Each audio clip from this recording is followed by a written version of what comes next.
En primer lugar, agradecer a los organizadores del evento de que me hayan invitado a participar y también, sobre todo, por organizar este evento que permite tantas opiniones y tanta diversidad en el debate.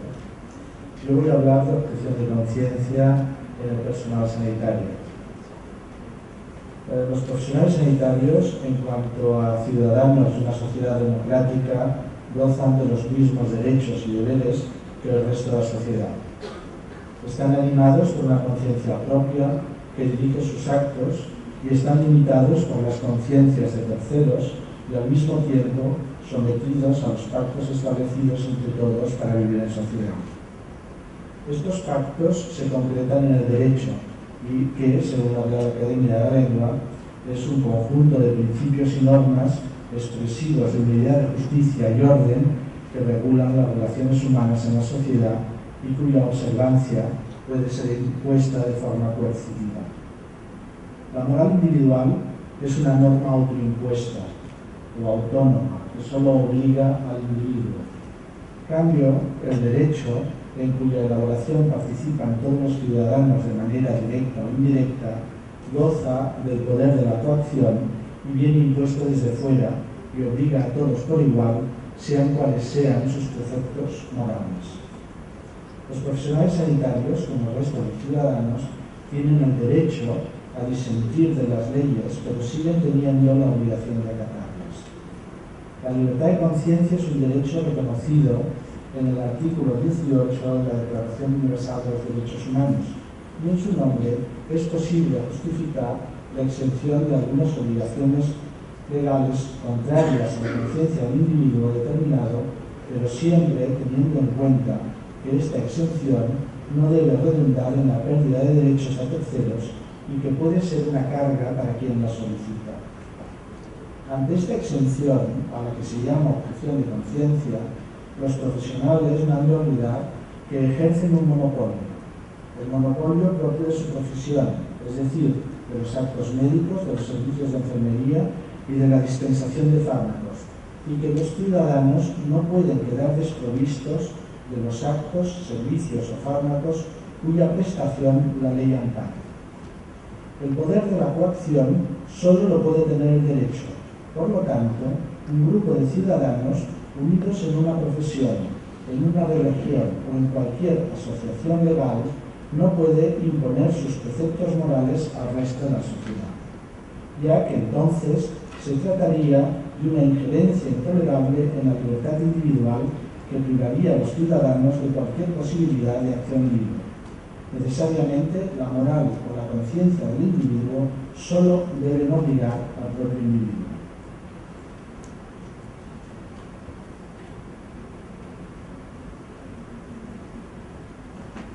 Sí. Ahora bien, en el ejercicio de su profesión, los médicos, enfermeras y farmacéuticos se enfrentan a tres obligaciones que pueden entrar en conflicto entre sí y que precisan una solución. Como miembros de una comunidad, están sometidos al derecho de dicha comunidad, en cuanto a profesionales regulados por la ética de la profesión, y como seres humanos a las obligaciones contraídas con su propia conciencia. En resumen, tienen que atender a tres deberes: seguir los dictados que la ley les impone, los de la ética de la profesión o los de la propia conciencia. Puede parecer más sencillo, y algunos lo argumentan, que simplificar y aceptar solo dos deberes, el moral individual y el jurídico, porque existe la tendencia que cada vez se parezca más nuestra vida personal a nuestra vida profesional. No obstante, la introducción del deber profesional permite analizar mejor las situaciones, ya que obliga a considerar intereses de terceros, en este caso los pacientes, y que son de manera casi lateral porque son los que soportan las acciones del profesional. Además, introduce en la discusión las obligaciones de una profesión libremente elegida y con privilegios sociales, ya que su pertenencia concede el monopolio del ejercicio de la medicina, de la enfermería o de la farmacia. Así planteado, se trata de un conflicto entre la ética y el derecho y afecta al legislador, a la administración y a los jueces. mientras que la decisión de no obedecer al derecho o a la ética de la profesión por razones de desacuerdo moral es una opción ética personal. La objeción de conciencia es la negativa de un profesional sanitario a realizar ciertos actos o a tomar parte en determinadas actividades que ordena la ley o la autoridad competente, basándose en razones de convicción moral y contando que la ley obliga a todos por igual, aunque no se esté de acuerdo con su contenido. Es una desobediencia individual a la ley, honesta, pública y no violenta. El objetor no pretende cambiar la norma, tan solo pide que se le exima de su cumplimiento por razones de convicción moral.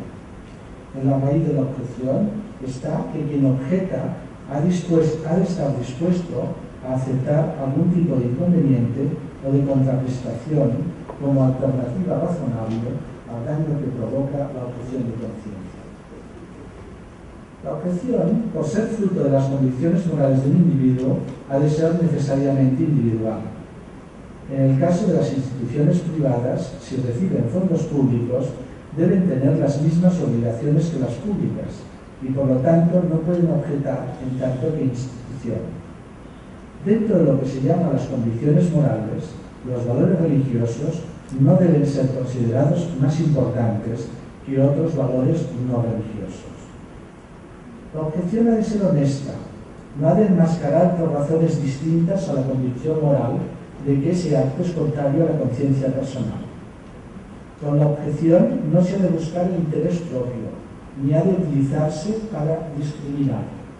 La actitud del objetor debe ser coherente con su comportamiento habitual y con otras decisiones anteriores. La objeción no puede ser secreta.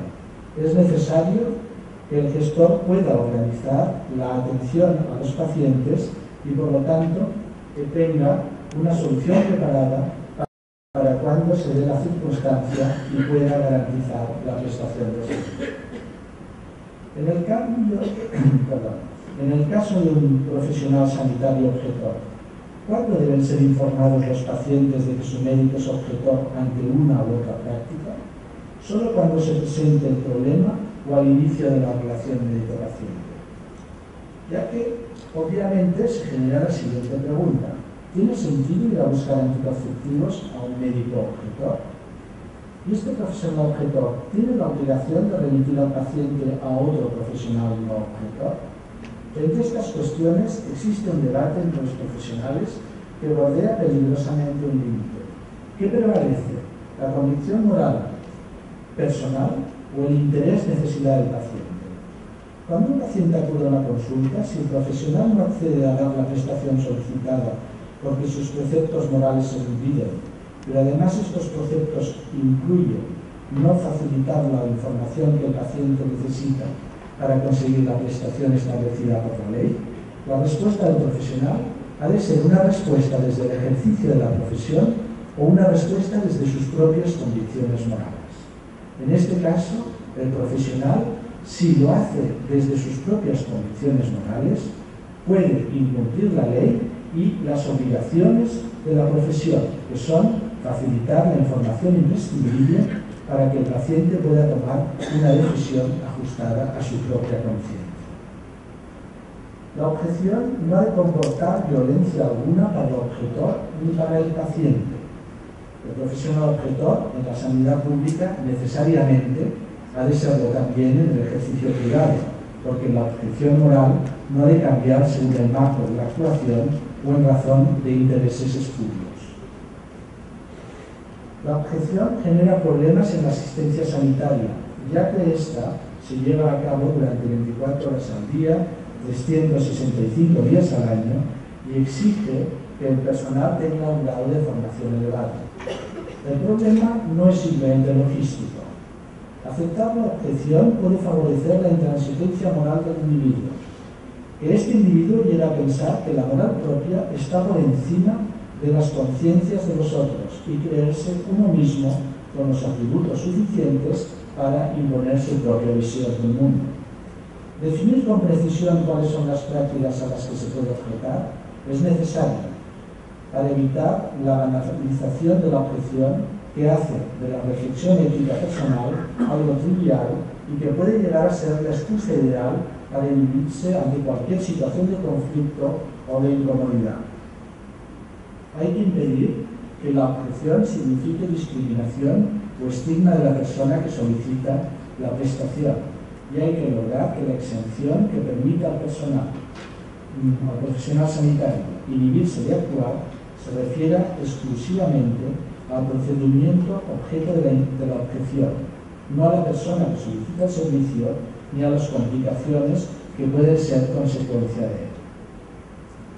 Existe la obligación de respetar el derecho a la no discriminación del personal sanitario objetor y el derecho a la protección de sus datos personales. En los análisis acerca de la objeción de conciencia, no siempre se hace mención sobre en quién repercute la objeción, quién resulta perjudicado por la objeción de los profesionales. La justificación de la objeción parece clara, porque es fácil deducir que si existe el derecho a la libertad de conciencia y a la libertad religiosa, el titular de dicho derecho debe poder actuar según sus propias ideas. Pero la objeción priva a los ciudadanos de unos actos, servicios o medicamentos cuyo uso está legalmente establecido. Evidentemente, el cirujano siempre puede buscar otro proveedor que los ofrezca, contando que disponga de la información adecuada. No obstante, es fácil deducir también que la objeción a quien más perjudicará será a los más vulnerables, a los que dispongan de menos recursos de cualquier tipo, económicos, culturales y también de salud. La objeción a prescribir algunos tratamientos a los enfermos moribundos causa un perjuicio irreparable. Los sanos también pueden resultar seriamente dañados.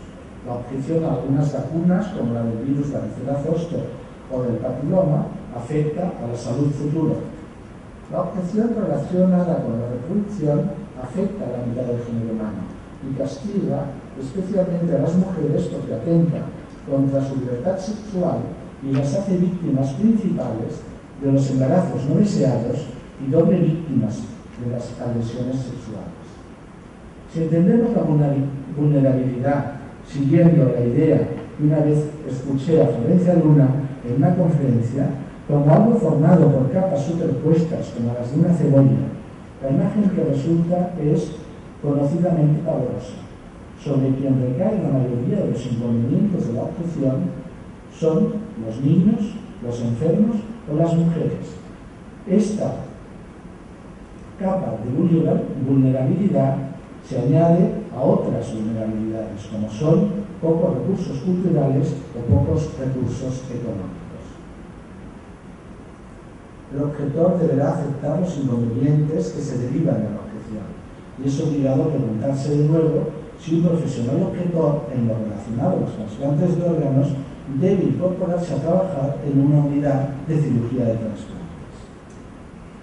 El debate sobre la objeción de conciencia se inscribe en el cambio cultural de la relación médico-paciente, por lo cual en esta segunda parte de la exposición voy a desarrollar algunos aspectos de la relación médico-paciente. Las profesiones sanitarias, la medicina, la enfermería y la farmacia son profesiones libremente elegidas. No son tranquilas ni son cómodas. El profesional sanitario debe asumir jornadas de trabajo de 24 horas, horarios nocturnos, trabajar en días especiales. Los médicos, como distribuidores de bienes, de medicamentos, de beneficios, de prestaciones sociales, sufren agresiones violentas y tentativas de soborno. Las visitas domiciliarias de enfermería, su exposición a objetos punzantes y cortantes o agentes biológicos y a productos como los hemoderivados constituyen un riesgo evidente.